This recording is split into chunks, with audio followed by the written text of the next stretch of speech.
Hello दोस्तों, स्वागत है आपका हमारे इस वीडियो में। एंड इस वीडियो में मैं बेसिकली उन स्टूडेंट्स के बारे में बात करूंगा जो एसएससी का एग्ज़ाम दे रहे हैं, but despite everything they are doing right, सब कुछ सही करने के बाद भी they are not able to get success. कहीं ना कहीं छोटी मोटी कुछ ना कुछ गलतियां हो रही है, या फिर कहीं मतलब उन्हें खुद ही समझ में आना बंद हो गया है कि हम सब कुछ सही पढ़ रहे हैं, सब कुछ चीज़ें ठीक कर रहे हैं, सब कुछ सिलेबस हमारा पूरा है, फिर भी हमारा सिलेक्शन क्यों नहीं होता। तो ये एक्चुअली सिर्फ एसएससी की बात नहीं है, किसी भी एग्जाम लाइफ के किसी भी चीज़ में ये सिचुएशन क्रिएट हो जाती है समटाइम्स कि आप एसएससी के एग्जाम में हो, इधर आप यूपीएससी के एग्जाम में हो, या फिर लाइफ की कोई सिचुएशन हो, आप बिजनेस में हो, एवरीथिंग ये जो मैं बोलने लग रहा हूँ अभी, वो कहीं ना कहीं फॉलो करती है लाइफ में वो चीज़ कि समटाइम आप स्टक हो जाते हो, और वहाँ आपको एक जेन्युइन मेंटोर की जरूरत पड़ती है कि शायद आपकी सारी चीज़ें सही है, लेकिन कुछ जो चीज़ें हैं ना वो कहीं ना कहीं छोटी मोटी गड़बड़ चल रही है जो आप पहचान ही नहीं पा रहे हो, और आप करे जा रहे हो, लेकिन आपके वर्क का कुछ आउटपुट फाइनली निकलता ही नहीं है। तो ये सिचुएशन हो जाती है, not in SSC, in everything. तो कहीं ना कहीं सब चीज़ों का इलाज तो नहीं किया जा सकता, लेकिन एसएससी के एग्जाम में जो चीज़ें माइन्यूट चीज़ें हैं जो मुझे पता है बेसिकली, वो मैं एक बार इस वीडियो में डिस्कस करूंगा, और इस चीज़ को एनालाइज करने की कोशिश करेंगे कि कहाँ क्या चीज़ें किस तरह से हैंडल की जानी चाहिए। तो यही इस वीडियो को बनाने का मेरा जो गोल है वो यही है। तो इसमें हम देखेंगे, तो अब जो ये लिखा हुआ कि are you trapped in SSC exam, तो यही मैं पूछ रहा हूँ कि कहीं ना कहीं आप इस एग्जाम में मतलब इस जोन में तो नहीं फंस गए ना कि आप बस दिए जा रहे हैं एग्जाम, आपकी मेहनत कंप्लीटली ट्रूथफुल होती है, आप मॉक में भी ठीक ठाक स्कोर कर लेते हैं, लेकिन जब एंड रिजल्ट आते हैं तो आपका फाइनल में नाम नहीं आता। अगर ये सिचुएशन बार बार हो रही है तो वही सिचुएशन को हम यहाँ अच्छे से एनालाइज करेंगे कि क्या चीज़ें ठीक की जा सकती है। तो जैसे कि क्वेश्चन है, शुड यू स्टॉप और प्रिपेयर अगेन, कि आपको रुक जाना चाहिए या फिर दोबारा तैयारी करनी है। ठीक है, तो इन चीज़ों को हम ऑब्जेक्टिवली एनालाइज करेंगे, ना कि ऐसे ही कि मैं कुछ भी बोल दूं मेहनत करो ये वो, ऐसा नहीं है। एग्जैक्टली ऑब्जेक्टिवली हम इन चीज़ों को समझेंगे कि क्या क्या चीज़ें हैं और आपने क्या गलती की है, क्या आप ठीक करोगे। ठीक है, तो चलो शुरू करते हैं। सबसे पहले एनालाइजिंग नंबर ऑफ अटेम्प्ट्स। तो देखो, मैं बोल रहा हूँ ये फर्स्ट अटेम्प्ट है मान लो आपको, तो अगर आपका फर्स्ट अटेम्प्ट जो था, ठीक है, वो बहुत ही कम मार्क्स से रह गया था मतलब, तो आपको तैयारी करनी है। ठीक है, विदाउट एनी डाउट आपको दोबारा तैयारी करनी है। Most probably this will be your last attempt, इस बार आप सेलेक्ट हो जाएंगे। ठीक है, बहुत ही कम। मैं अपना एग्जांपल देता हूं, जब मैं सबसे फर्स्ट एग्जाम मैंने दिया था, तो मैं सीधा कॉलेज से आया था एंड 1 मंथ मैंने ऐसे ही रैंडम प्रिपरेशन करके एग्जाम दिया था, और मैं जस्ट 2 मार्क्स से फेल हुआ था। तो अब खुद सोचो कि मुझे छोड़ देना चाहिए था क्या उस टाइम पे प्रिपरेशन? नहीं। 2 नंबर की गलती है ना, वो कुछ भी नहीं होती, वो सिर्फ हो सकता है आपसे एक क्वेश्चन गलत हो गया हो जल्दबाजी में, या फिर ये हो सकता है कि कुछ ना कुछ इस एग्जाम के साथ बहुत सारी चीजें हैं ना, कि कई बार फ्रॉड हो जाते हैं, कई बार कुछ एग्जाम का इजी शिफ्ट हो जाती है, कुछ टफ हो जाता है, कुछ नॉर्मलाइजेशन, बहुत सारी चीजें होती है ऐसी। तो अगर वो सारी सिचुएशन है, तो और आप 1-2 नंबर से फेल हुए हैं, तो आपको एक अटेम्प्ट और देना है। ठीक है, आप प्रिपेयर करेंगे और थोड़ा सा सही से करेंगे तो हो जाएगा आपका, वो लास्ट अटेम्प्ट ही होगा, आपका होना ही है फिर सिलेक्शन। फिर आता है उन लोगों की सिचुएशन जिनका जो 2 अटेम्प्ट दे चुके हैं, स्टिल उनका नहीं हुआ, या 2 से ज्यादा अटेम्प्ट दे चुके हैं। ठीक है, तो उन लोगों को डीपली सोचने की जरूरत है अपनी प्रिपरेशन स्ट्रेटजी को लेके, कि कहीं ना कहीं आपको सोचना पड़ेगा, क्योंकि एसएससी जो एग्जाम है ना वो बहुत ज्यादा टाइम डिमांड नहीं करता। आपको भी पता है कि 10th लेवल की चीजें हैं। ठीक है, 10th लेवल की मैथ्स है, रीजनिंग भी उतनी टफ नहीं है, इंग्लिश भी ठीक ठाक सी है, जीके थोड़ा सा इधर उधर चला जाता है लेकिन वो भी मैनेजेबल है। लेकिन इतना सब चीज सिचुएशन होने के बाद भी कहाँ गलती हो रही है? अगर आप बार बार सेम गलती कर रहे हो तो आपके लिए डेंजरस सिचुएशन बन जाएगी इसके अंदर। ठीक है, तो अगर 2 या 2 से ज्यादा अटेम्प्ट हुए तो आपको जेन्युइनली सोचना है बहुत सारी चीजें। ठीक है, वो क्या सोचनी है वो अभी देखेंगे, फाइनल में मैं बताऊंगा। अभी ये सारी जो पूरी होगी, आपको लास्ट तक बने रहना है, क्योंकि लास्ट एंड में मैं बहुत सारे ऐसे पॉइंट्स बताऊंगा जो आपके काम आएंगे। एंड फिर मेजर फेलियर। ठीक है, मेजर फेलियर हो रहा है, बार बार एग्जाम नहीं क्लियर हो रहा, तो कहीं ना कहीं आपकी प्रिपरेशन को एक सही डायरेक्शन में हेड करने के लिए एक एक प्रॉपर एक डायरेक्शन, एक मेंटरशिप की जरूरत है। वो मेंटरशिप तो हम देखेंगे कैसे मैनेज होगी, लेकिन पहले चीजों को एनालाइज करते हैं ऑब्जेक्टिवली कि क्या आपने किया है, कहाँ आपने गलती की है। ऑब्जेक्टिवली देखते हैं कि आपने क्या क्या किया है। ठीक है, चलो अब शुरू करते हैं फर्स्ट फेज से।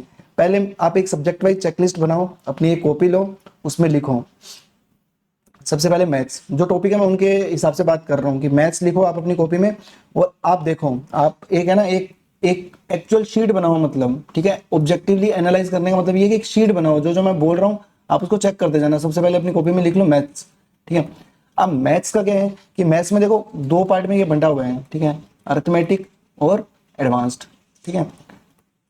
इनमें मल्टीपल टॉपिक्स हैं, वो सारे टॉपिक मैं अभी नहीं लिख रहा हूँ, सेम एडवांस में भी कुछ टॉपिक्स हैं, ठीक है। नंबर सिस्टम हो गया, ट्रिग्नो हो गया, ज्योमेट्री हो गया, ठीक है, और भाई जो आपकी वॉल्यूम वाला चैप्टर हो गया, ठीक है। इसी तरह से इधर भी आप लिखो परसेंटेज, ठीक है, ratio, time and speed, time and work, ठीक है। जो भी आपके टॉपिक आपको सब पता है तो आप उनको नोट डाउन करके ऐसे एक पूरी लिस्ट बना लो। चाहने को मतलब चाहता तो मैं भी बना देता, लेकिन ठीक है आप अपने हिसाब से बनाओ।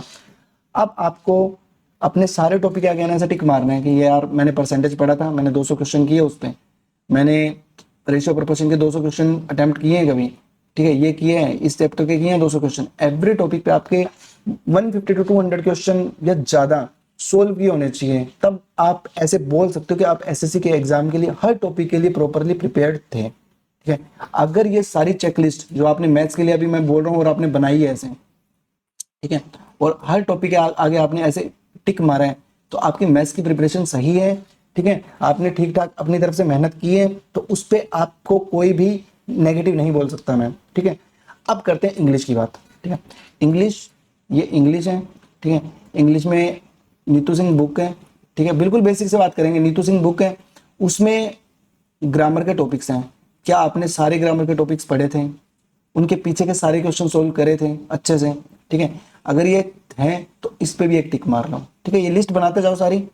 फिर नेक्स्ट है कि वोकेबलरी, ठीक है, ये यहां भी लिखा हुआ है। नेक्स्ट है वोकेबलरी, ठीक है। तो वोकेबलरी क्या आपने 2 से 3 हजार वर्ड याद किए थे अपने, मतलब बिल्कुल ये हार्ट टू हार्ट कन्वर्सेशन है, आप बिल्कुल दिल से बताना सारी चीजें, फिर आप समझ पाओगे कि कहाँ गलती हुई है। तो आपने वोकेबलरी के सारे कम से कम 2 से 3 हजार वर्ड एक्चुअल में मेमोराइज किए थे, या बस हाँ मैंने पढ़ लिया, ये वाली बात थी। जैसे अगर मैं अपनी बताऊंगा तो मैंने मेरी अगर उस टाइम की अगर बुक मेरे पास होती तो मैं यहाँ फोटो डाल देता, लेकिन अभी तो वो घर ही चेंज कर लिया हमने, तो उसमें आपको मैं दिखाऊंगा ना। तो मैंने अपनी जो बुक है, आप मेरी बुक के जो वोकेबलरी वाला पार्ट है ना, उसमें ऐसे गोले लगे हुए देखोगे इतने सारे, ऐसे सिंगल डबल ट्रिपल 4 टाइम ऐसे, ठीक है ना, कि भाई मैंने एक बार याद किया मुझे नहीं हुआ, सेकंड बार याद किया, थर्ड बार किया, फोर्थ बार किया, बुक खाली कर रखी थी पूरी, ठीक है, कि जब तक याद नहीं होगा उस पर मैं राउंड सर्कल करता जाऊंगा, ठीक है। तो क्या आप इस तरह से याद कर रहे हो क्या? अगर आपने नहीं किया है तो कहीं ना कहीं आप इसमें मिस्टेक कर रहे हो, ठीक है, तो गड़बड़ तो हो रही है फिर इस चीज में। तो ये हो गया वोकेबलरी का काम। अब मैं कहीं ना कहीं थर्ड पार्ट जो इंग्लिश का है वो है रीडिंग स्किल्स। क्या आपने कॉम्प्रीहेंशन को लाइट लिया था? आपने कॉम्प्रीहेंशन जो भी आपका क्लोज टेस्ट है, ठीक है, आपका जो PQRS है और आपका पैसेज है, 3 चीजें आती है उसमें, ठीक है।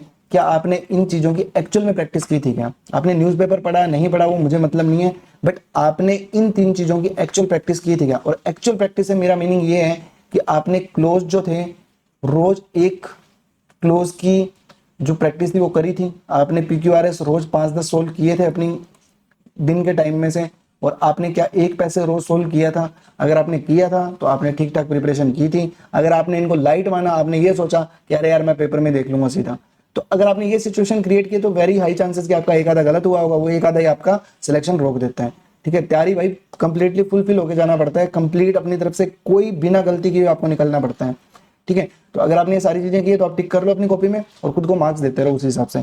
फिर रीजनिंग। अब रीजनिंग में क्या होता है कि क्या आपने सारे टॉपिक पूरे किए हैं? सारे टॉपिक का मतलब मैं एवरी टॉपिक की बात कर रहा हूं, ठीक है ना भाई। Dice, calendar, puzzle, relation, blood relation, जितने भी टॉपिक्स हैं, मैं यहाँ लिस्ट नहीं बना रहा हूं, लेकिन आप समझो कि जितने भी टॉपिक्स हैं आपने, मैं चलो शॉर्ट में बताता भी आपको, ठीक है। 3 थीम में बांटता हूं मैं रीजनिंग को। सबसे पहली जो थीम थी वो है ट्रिक वाली, ठीक है। अब ध्यान से सुनते जाना। ट्रिक में डाइस, कैलेंडर, ठीक है, डाइस हो गया, ठीक है, कैलेंडर हो गया, ठीक है, जो ये आपके क्या बोलते हैं उसको, जो कटिंग वाले क्वेश्चन है, ठीक है, जो भाई जो क्यूब को काटते हैं, मतलब इतने टुकड़े कर दिए, इधर कलर कर दिया, ये सब क्वेश्चन, इनकी ट्रिक आपने याद की थी। कैलेंडर के आपको सारी ट्रिक्स पता है, डाइस की आपको सारी ट्रिक्स पता है, ठीक है। पैरेलली ऐसे 1-2 टॉपिक और हैं, डिक्शनरी, ठीक है, उसकी आपको सारी ट्रिक्स पता है हैंडल करने की। तो ये 4-5 टॉपिक है जो ट्रिक से ही सोल्व हो सकते हैं और कोई तरीका नहीं है इनको सोल्व करने का। तो क्या आपको सारी ट्रिक्स याद है? ठीक है, क्या पेपर में कोई कैलेंडर का क्वेश्चन है, आपसे पूछ ले 1 जनवरी 2047 को क्या डे था, आप निकाल पाओगे अभी? अगर आप नहीं निकाल पाओगे दिस मींस आपने तैयारी नहीं की, आपने कहीं ना कहीं लूज लिया इन टॉपिक्स को। फिर उसके बाद में नेक्स्ट आप बात करो रीजनिंग के वो टॉपिक्स जो सिंपल डायग्राम बेस्ड हैं। ठीक है, कि भाई ये है, इस तरफ ये है, इसको यहाँ पे एक छेद कर दिया तो दोनों तरफ कैसा डायग्राम बनेगा। ये सब इजी क्वेश्चन इनके आपने प्रैक्टिस नहीं भी किए तो आपको दोषी नहीं बोलेंगे, दैट्स ऑल राइट। ठीक है, थर्ड टॉपिक जो सबसे इंपॉर्टेंट है और लोग लूज छोड़ते हैं रीजनिंग को, जैसे नंबर सीरीज जो एक्चुअल प्रैक्टिस मांगते हैं। ठीक है, ब्लड रिलेशन, ठीक है, नंबर सीरीज हो गया, ब्लड रिलेशन हो गया, मिसिंग नंबर हो गया।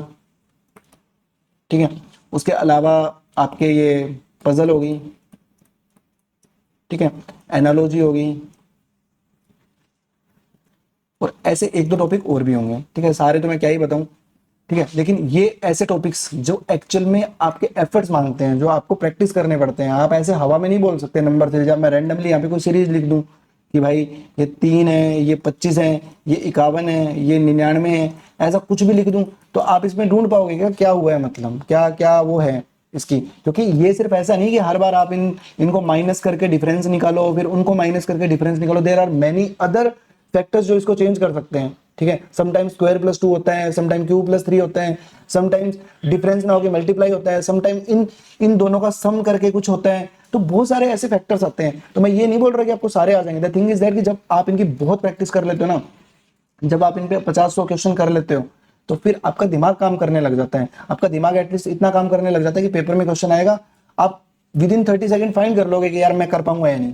ठीक है, क्योंकि ये उन सारी चीजों में नहीं आते जो मैंने प्रैक्टिस की थी। दिस मींस ये बहुत टफ है तो मैं इसको छोड़ दूंगा। आप टाइम वेस्ट नहीं करोगे वहां पे 3 या 4 मिनट के, अरे यार मैं तो करके ही छोड़ूंगा इसको, तो वो सिचुएशन नहीं आएगी। But the thing is that आपने प्रैक्टिस की थी या नहीं की थी। Parallelly blood relation, missing number, जो ब्लड रिलेशन है, मिसिंग नंबर है, सब प्रैक्टिस मांगते हैं। ठीक है, डायरेक्शन हो गया, ठीक है, सब प्रैक्टिस मांगते हैं। क्या आपने इनकी प्रैक्टिस की थी? अगर आपने प्रैक्टिस नहीं की, आपने रीजनिंग को हवा में लिया कि नहीं मैं तो देख लूंगा, तो फिर तो क्या ही मीनिंग है। ठीक है, हमने तो हवा में लिया नहीं था, हमने तो हर चीज की मेहनत करी थी उस टाइम पे, सारे क्वेश्चन करे थे। आप भी करो। ठीक है, बिल्कुल सीरियस प्रिपरेशन करनी पड़ती है। आप किसी भी चीज को मजाक में नहीं ले सकते, क्योंकि यही 2-4 नंबर आपकी रैंक खराब कर देते हैं, यही 2-4 नंबर आपको फेल करा देते हैं, यही 2-4 नंबर से आपकी जो ड्रीम पोस्ट होती है वो छूट जाती है, ड्रीम लोकेशन छूट जाती है। तो आपको कंप्लीट होके जाना है। ठीक है, फिर जीके। जीके देखो, history, polity, geography, economy, environment, current affair, ठीक है, उसके अलावा साइंस, ठीक है, साइंस, ठीक है, स्टैटिक, ठीक है, मैं यहां लिख देता हूं स्टैटिक। ठीक है, क्या आपने ये सारे टॉपिक पूरे किए? आपने पूरे किए, आपने सब चीजों को अच्छे से पढ़ा, आपने हिस्ट्री पूरी अच्छे से पढ़ी। हिस्ट्री के भी 3 पार्ट हैं, एंशिएंट, मिडिवल, मॉडर्न। क्या आपने वो तीनों पढ़े? ठीक है, या सिर्फ आपने मॉडर्न पढ़ लिया? ठीक है, बाकी चीजें देखी नहीं। आपने पॉलिटी पूरी पढ़ी थी या पूरी? मतलब मैं ये नहीं बोल रहा कि लक्ष्मीकांत पढ़ो, आप लक्ष्मीकांत मत पढ़ो, लेकिन एक ब्रीफ पॉलिटी तो पता होनी चाहिए ना भाई। एक ब्रीफ जो बुक आती है, छोटी बुक्स आती है, या फिर अड्डा 247 के कैप्सूल है, या फिर कोई भी एक ऐसी सिचुएशन है, कोई एक बुक है जो छोटी सी बुक हो जिसमें सारा ब्रीफिंग हो, एटलीस्ट आपने ब्रीफिंग करी या नहीं करी। ठीक है, जियोग्राफी, इकोनॉमी, इन्वायरमेंट, ये सारे सब्जेक्ट पूरे करे या नहीं करे। अगर नहीं करे तो कहीं ना कहीं आपने कमी छोड़ी है प्रिपरेशन के अंदर। ठीक है, और वही लास्ट में जाके आपको धोखा दे जाती है। ठीक है, तो ये जो है ना, ये फर्स्ट फेज है। फर्स्ट फेज बेसिकली मैंने आपको बताया, आपने सिलेबस पूरा किया प्लस उससे रिलेटेड प्रैक्टिस की या नहीं की। अगर आपने ये सारी चीजें जो मैंने यहाँ लिखी है वो आपने अगर पूरी करी है तो आपने फर्स्ट फेज बहुत अच्छे से पूरा किया है। दिस मीन्स कि यहाँ आपकी कोई गलती नहीं है, आपने मेहनत करी है और चीजें आपकी तरफ से अच्छी हुई है, उसमें कोई दो राय नहीं है। अब आता है सेकंड फेज। सेकंड फेज जो सबसे इंपॉर्टेंट चीज आती है इस एग्जाम में वो है मॉक। ठीक है, मॉक टेस्ट। क्या आपने मॉक टेस्ट लगाए? ज्यादा नहीं तो 40+ मॉक तो होने ही चाहिए। 40 मॉक लगाए आपने? ठीक है, तो 40 मॉक लगाए नहीं लगाए वो आप बताओगे। अगर आपने 5 मॉक लगाए हैं तो दिस मीन्स कि आपने गड़बड़ कर दी भाई। आपने मॉक नहीं लगाए, आपने कहीं ना कहीं लूज छोड़ा इस चीज को, वो धोखा देगा। चलो आपने 40 मॉक्स लगा दिए, 40 मॉक आपने लगा दिए, उसके बाद आपने मॉक एनालिसिस सही से करा, मतलब आपने उन चीजों को देखा कि आप कहाँ गड़बड़ कर रहे हो, आपकी टाइमिंग कैसी है, आप पहले कौन सा सब्जेक्ट अटेम्प्ट कर रहे हो। आप रीजनिंग करते हो तो ये गड़बड़ हो रही है, आपको मैथ पहले करनी है, आपको इंग्लिश पहले करनी है, इंग्लिश जीके में कितना टाइम चाहिए। ठीक है भाई, इंग्लिश जीके। अब मैं जिन बच्चों से पहले बात करता था जो मेरे को मतलब मेरे से गाइडेंस में पढ़ रहे थे, मैंने उनको पूरी बताया हुआ कि आपका इतना टाइम ही लगना चाहिए रीजनिंग में, इससे ज्यादा टाइम नहीं दोगे आप, मैथ्स में इतना ही लगना चाहिए। ठीक है, इंग्लिश जीके इतने मिनट्स के अंदर होनी चाहिए, ठीक है, तभी आप पेपर पूरा कर पाओगे और अच्छे से पूरा कर पाओगे। तो क्या आपने इस तरह से एनालिसिस करा था? क्या आपने जो आपके क्वेश्चन गलत हो रहे हैं उन चीजों को मैनेज किया था? मॉक से जस्ट पहले आप कैसा माइंडसेट लेके आते थे? ये सारी चीजें आपने करी या नहीं करी, वो भी मैटर करेगा। फिर रैंक असेसमेंट, क्या बस पेपर देके भूल जाते थे क्या? रैंक देखते थे अपनी? जो वो शुरू के 10 15 20 फ्रॉड बच्चे होते हैं उनको छोड़ दो, ठीक है, जो 200 में से 200 ला रहे हैं वहां पे, ठीक है, उनको तो छोड़ ही दो, क्योंकि वो तो कुछ ज्यादा ही अच्छा परफॉर्मेंस कर रहे हैं। क्यों? क्योंकि पेपर पहले देख लेते हैं फिर दोबारा पेपर दे देते हैं, ठीक है, तो उसका तो कोई मीनिंग है नहीं, उनको छोड़ दो। शुरू वाले 50 60 को छोड़ दो चाहे, ठीक है। उसके बाद जो एक्चुअल बच्चे हैं उनके साथ खुद का कंपेयर किया कभी कि भाई मैं कहाँ लाई कर रहा हूँ, ठीक है, 15,000 बच्चों के मौके में मेरी कहाँ रैंक फंस रही है, या 10,000 में मैं कहाँ लाई कर रहा हूँ, मैं 10,000 में से 9,000 में आ रहा हूँ क्या? मतलब मेरी मेरी 9,000 भी रैंक आ रही है और वहां भी ये सोच लो मेरा सिलेक्शन हो जाएगा, नहीं होगा भाई। जब आप मॉक सीरियस बच्चे ही देते हैं, उन सीरियस बच्चों में आपकी रैंक इतनी लेट है तो फिर आप कहाँ हैंडल कर पाओगे? फिर कुछ ऐसे भी हैं जो उसी पर्टिकुलर साइड पे मॉक नहीं दे रहे और बहुत साइड्स पे दे रहे हैं, कोचिंग्स में जाके दे रहे हैं, तो आपका कंपटीशन तो सिर्फ उन कॉम्पिटिटर को ही आप नहीं हरा पा रहे, तो बाहर तो और लोग बैठे हैं जिनसे आप जीतोगे पता नहीं कब। तो ये सारी चीजें कहीं ना कहीं चीजें हो रही है क्या? मतलब आपने ये सारी चीजें देखी, आपकी रैंक अच्छी पड़ रही थी क्या? मतलब जब आप टेस्ट देते थे आपकी रैंक अच्छी आती थी, या फिर आपकी कभी तो रैंक आ जाती टॉप 200 में, फिर अगली बार आपकी रैंक आती 7,000, फिर आपकी रैंक आ जाती 3500, फिर एक दिन आप मार देते 45वीं रैंक, फिर आपकी आ जाती वापिस से 7,000। अगर ये परफॉर्मेंस थी ना तो फिर भूल जाओ, ये तो कुछ है ही नहीं, मतलब ये किस्मत है, ठीक है। कंसिस्टेंट रैंक नहीं आ रही तो this means there is a problem, ठीक है, उसको भी ठीक करना पड़ता है फिर कैसे ना कैसे करके, ठीक है। फिर अगर जब आपने ये सारी चीजें देख ली तो क्या आपने एक प्रॉपर एनालाइज करके एक ऐसी सिचुएशन क्रिएट की थी खुद के लिए कि भाई मेरे साथ ये प्रॉब्लम है और मैं ऐसे ऐसे ठीक करूंगा? तो अगर ये भी नहीं किया तो आप अपने आप को यहाँ पे कम नंबर दो और कहीं ना कहीं आपने इसमें गलती कर दी है। देन आता है थर्ड फेज, ठीक है। थर्ड फेज है ना, ये बहुत इंपॉर्टेंट वैसे नहीं है बट कहीं ना कहीं ये कई बच्चों को खत्म कर देता है। वो क्या है कि जब आप एग्जाम में एक्चुअल एग्जाम सिचुएशन में थे तो क्या बिहेवियर था आपका, ठीक है भाई। एग्जाम में घुसने के बाद आप कैसे थे, ठीक है, आपके तोते उड़े हुए थे या पहले से थोड़ा खुश थे अंदर से कि यार इस बार अच्छा करके जाएंगे, ठीक है। तो आप काम थे या नहीं थे, मेरा बस यही मतलब है कि आप during paper plus before paper जब आप अंदर घुस गए थे तो आप टेंशन में थे, स्ट्रेसफुल थे, या फिर आपका एक्चुअल में कामनेस थी आपके अंदर कि यार मैं फोड़ दूंगा इस बार, ये एटीट्यूड था? या फिर ये था कि अरे यार क्या होगा या नहीं होगा, डर रहे हो, घबराहट हो रही है? ये सारी सिचुएशन थी तो कहीं ना कहीं ये भी एक बहुत माइनस पॉइंट है बहुत बच्चों के अंदर, जो घबरा जाते हैं, पूरे साल की मेहनत को यहाँ आके जीरो कर देते हैं।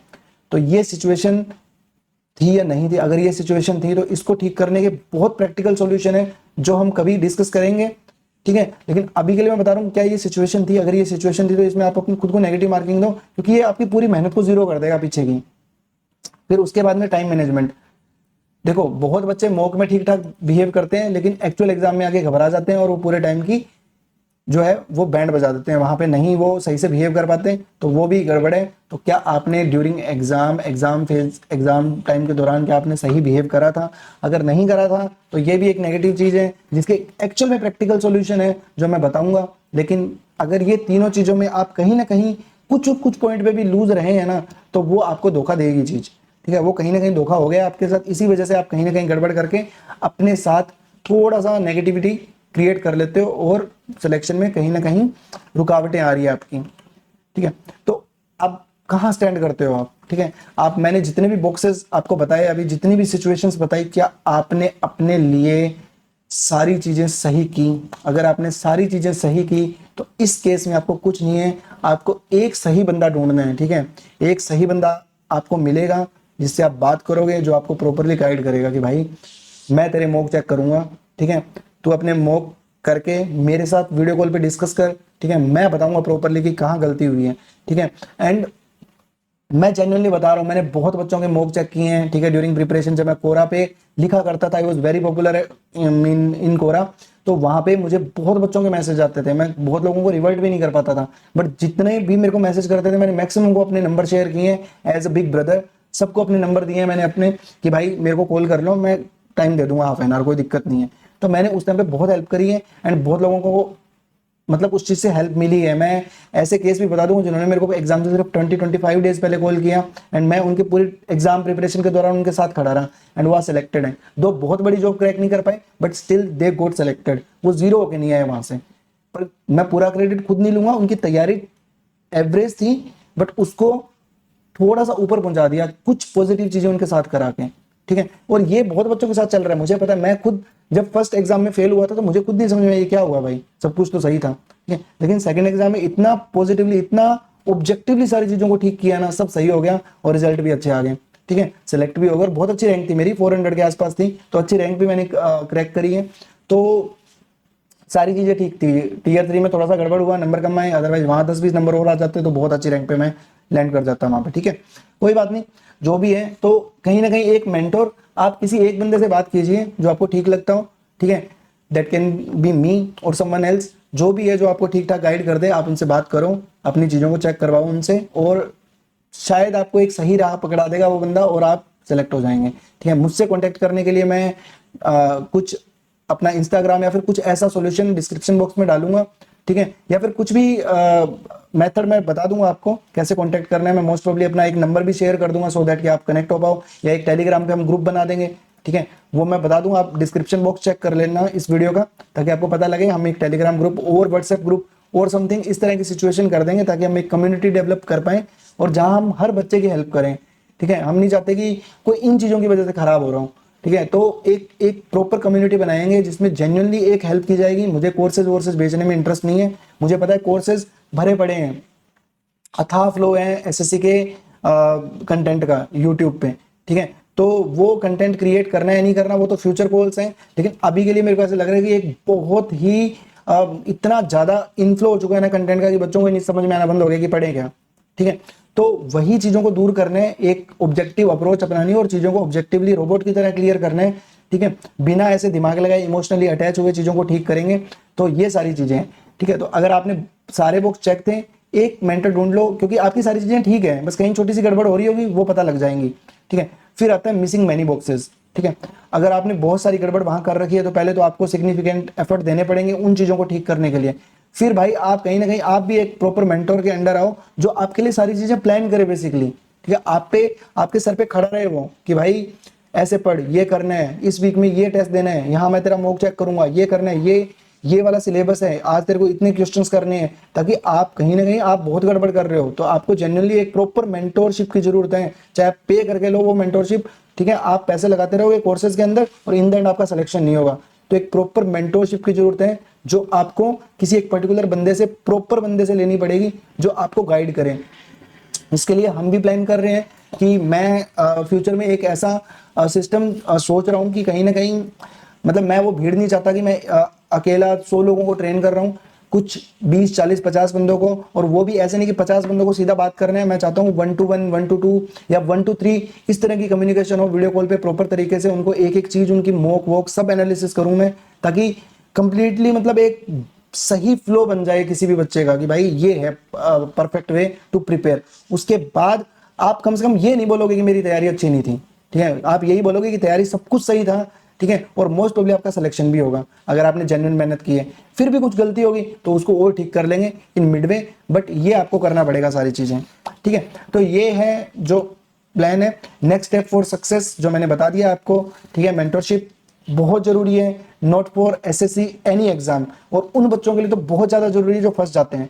वो जिंदगी के किसी भी मोड पे फंस जाए, मान लो अगर आपने, ये आपका एसएससी है, आप इसमें ट्रैप हो चुके हो, आपका नहीं हो रहा नहीं हो रहा नहीं हो रहा नहीं हो रहा, ये सिचुएशन क्रिएट हो गई है, जेन्युइनली आपको एक गाइड की जरूरत है, वही निकालेगा आपको, वरना बहुत मुश्किल हो जाएगा, ठीक है। सिर्फ एसएससी की बात नहीं है, ये यूपीएससी, ये शेयर मार्केट, ये कोई भी ऐसी सिचुएशन जहां टफनेस है ना चीजों की, वहां आप अगर फंस गए हो जोन के अंदर, एक जोन क्रिएट कर लिया आपने जहां आप नेगेटिव चीजें करे जा रहे हो, तो आप फंस चुके हो। इसलिए आपको एक बंदा ऐसा चाहिएगा जो आपको वहां से खींच के निकालेगा और सही कर देगा, बस, ठीक है। बाकी ये कोर्सेज वोर्सेज कितने भी पढ़ लो कोई फायदा नहीं है, सब टीचर सेम ही पढ़ा रहे हैं, मैं किसी की बुराई नहीं करूंगा, लेकिन सेम ही है। मतलब मैं भी आज पढ़ाना शुरू कर दूंगा ना तो वो सेम ही चीजें मैं पढ़ा दूंगा, तो कुछ ऐसे यूनिक नहीं है, सिलेबस भी यूनिक नहीं है, चीजें भी सेम है, सब कुछ सेम है, तो फिर सिलेक्शन क्यों नहीं हो रहा। तो देयर इज मिनिमल मिस्टेक है जो ठीक करनी है बस, और कोई दिक्कत नहीं है। स्ट्रेटजी अपनी गड़बड़ हो रही है तो रिवाइज करो, अपने वीक एरिया आइडेंटिफाई करो, ठीक है। टाइम मैनेजमेंट सारी चीजें ठीक करो, अपनी मोटिवेटेड रहो, सारी चीजें करनी पड़ेंगी। और ये बेसिकली एंड है इस वीडियो का, ठीक है। अब पैरेलली मैं कुछ 2-4 चीजें और बता देता हूं कि मेरे सिनेरियोज बताता हूँ जिन लोगों से मैंने जैसे मैं जब कोरा पे I was little bit popular, तो उस टाइम पे एक लड़की थी जिसने मेरे को मैसेज किया कि सर सम 40-50 डेज रहे हैं एग्जाम के और मेरी तैयारी नहीं है। उस टाइम तक मैं कोरा पे लिखना छोड़ चुका था एंड देन मैंने 10-20 डेज के बाद कोरा ऐसे ही ओपन किया तो मुझे वहाँ पे वो मिला। मैंने उनको एक रिप्लाई कर दिया कि still you are feeling difficulty, then ये मैंने नंबर दे दिया। नंबर मैं हर किसी को दे देता हूँ, मैंने मतलब मैक्सिमम जो प्रॉब्लम में था उसको नंबर दिए हैं अपने, ठीक है। बहुत बहुत लोगों के पास मेरे नंबर होंगे जिन्होंने मेरे को ऐसे रैंडम कॉल करेंगे भाई क्या पढ़ना है क्या करना है ये वो करके, क्योंकि मैं हेल्प करने में विश्वास रखता हूँ, ठीक है। तो उन्होंने फ़ोन किया, फिर उन्होंने उनकी स्ट्रेटजी मैंने पूरी पूछी, फिर मैंने उनको गाइड किया प्रॉपरली, ठीक है। 20 दिन बचे थे जब मैंने वो मैसेज देखा था, 20 दिन के अंदर भी मैंने उनको प्रॉपर बता दिया कि क्या पढ़ना है क्या नहीं पढ़ना। उसने बोला भी कि मेरे को ये चीज़ तो मैंने की नहीं, ये चीज़ तो मैंने की नहीं, कोई बात नहीं, मैंने कहा ऐसे ऐसे करके ऐसे पढ़ो, तुम बस प्री निकाल दो उसके बाद हम देखेंगे। उसने प्री निकाल दिया कैसे भी करके एंड फिर उसके बाद मेंस का अपने पूरा प्लान बनाया उसका and mean I was very proud कि मतलब she got selected in final, ठीक है। डिस्पाइट उस एग्जाम में बहुत सारे कुछ हुए थे problems, but still she clear that exam, ठीक है। एंड मुझे भी खुद पे बिलीव आया कि यार मतलब I can genuinely help people in this direction, ठीक है। तो वहाँ पे बहुत अच्छा लगा उसको हेल्प करके एंड पैरेलली व्हेन जब मैंने पढ़ाया भी था ऑफलाइन, इन जोधपुर में पढ़ाता था, तो तब भी एक गांव में पढ़ाता था मैं। गांव में मेरे पास 12-13-15 बच्चे थे, उनमें से भी 4-5 बच्चे मैंने सेलेक्ट करवा दिए, वो भी आज मुझे बहुत याद करते हैं, ठीक है। तो वही सारी चीज़ें हैं कि मतलब मेरे को इस चीज़ पे बिलीव है कि मैं इस एग्जाम में तो अगर आप ठीक ठाक मेहनत करके आते हो तो आपको नहीं फंसने दूंगा, ठीक है। द थिंग इज दैट कि आप एटलीस्ट उस कम्युनिटी में ज्वाइन करो, ठीक है, एंड हम मिलके इस चीज को क्लियर कर देंगे, ठीक है। मेरे को कोर्सेज वोर्सेज से कोई फर्क नहीं पड़ता, आप किसी भी टीचर का कोर्स हो आपके पास, क्योंकि मुझे पता है कि सिलेबस सेम है, टॉपिक सेम है, कंटेंट सेम है, कोई ऐसा यूनिक कुछ अलग से आ नहीं रहा कि भाई ये टीचर ने कुछ बहुत महान करवा दिया है। सब सेम ही पढ़ा रहे हैं, सारी चीजें सेम ही है, in every subject everything is same. The thing is that कि कुछ आपको हल्के फुल्के मॉडिफिकेशन करने पड़ेंगे अपनी प्रिपरेशन में और मे बी आप सेल थ्रू कर जाएं। तो ये रहेगी हमारी अप्रोच। और इसी तरह से अगर आप मेंटरशिप भी नहीं चाहते हो तो स्टिल जो मैंने बोला प्लीज उसको अपने दिमाग में रखो और उसको उसी तरह से प्रॉपरली हैंडल करो। होपफुली ये वीडियो बहुत हेल्प करेगा उन बच्चों को जो इस ट्रबल में फंसे हुए हैं। तो इस वीडियो को देख के अपनी चीजों को पॉजिटिवली हैंडल करो और पॉजिटिवली उन चीजों को ऑब्जेक्टिवली मैनेज करो। होपफुली इस बार आपका सिलेक्शन जरूर होगा। इसी एडवाइस के साथ इस वीडियो को खत्म करते हैं। Thank you guys.